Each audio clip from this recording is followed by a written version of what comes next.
BRZ versus BRZ. This is the 2017. It's got a little additional power. It's got a differential. It's got some custom valve suspension. This is the 2015. It's got stock power, bigger brakes, and a different differential.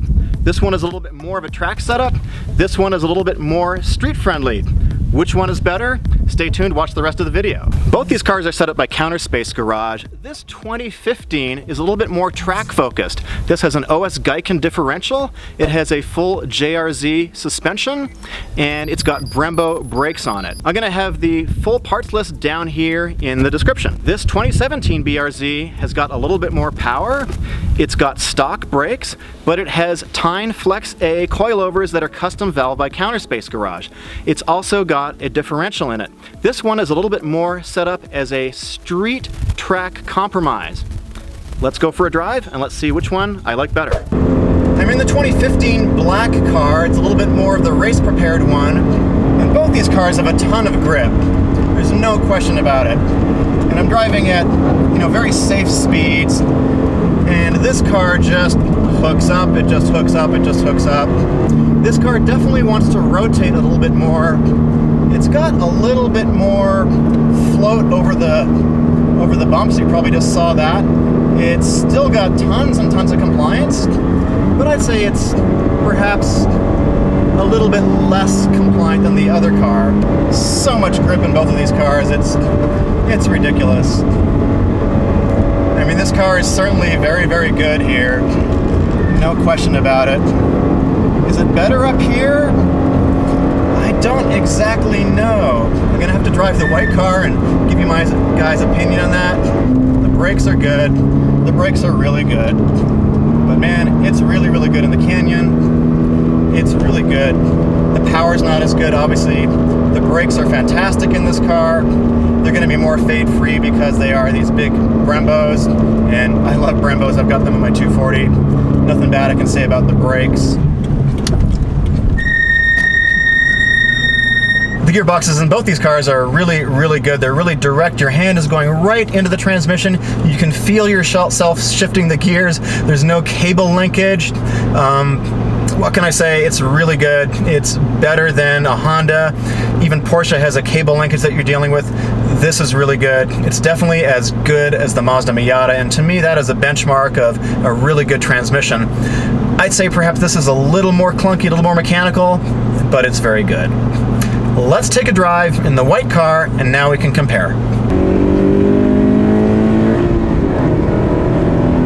There's no question this car has more power, and that makes it a little bit more fun to drive. It sounds a little bit more raucous. The brakes are awfully good here too. But the main thing is the suspension. To me, this suspension feels a little bit more sophisticated. It feels like it's able to deal with the imperfections of the road a little bit better. There's a couple little bumps here, and the car is not really being upset in the bumps at all. The black car definitely gets a little bit upset in the bumps. Not tremendously, but you can feel it. Both of them have excellent, excellent levels of grip, especially the lack of understeer in these cars. It's really, really good. It's really impressive. This is so much beyond the OEM car in terms of stickiness and grip. It's really impressive. Both of these are excellent examples of a street/track setup that anyone can really afford, because these are not a bunch of expensive mods. There's not a lot of money in either of these cars. And man, they are just so fun to drive, and the level of grip is so good in both of these cars. Which car is better? This one is definitely a little bit more compliant. This one has got, I think, a little bit more sophisticated suspension setup than this one. This definitely has got more potential on a tight track, in my opinion. If you're at a place like Streets of Willow Springs, This one is going to rotate a little quicker. The suspension is a little bit firmer, and it's basically set up as more of a track car. The 17 I think is going to be a little bit easier to drive overall, and you're probably going to be a little bit more consistent at the track if you have a little less experience. This is also a little bit better set up for the street. It's got more power, which, hey, who doesn't like more power? But the suspension is set up that it is a little bit more compliant and it's a little bit easier to drive, and it feels like out here this has got grip that is more usable.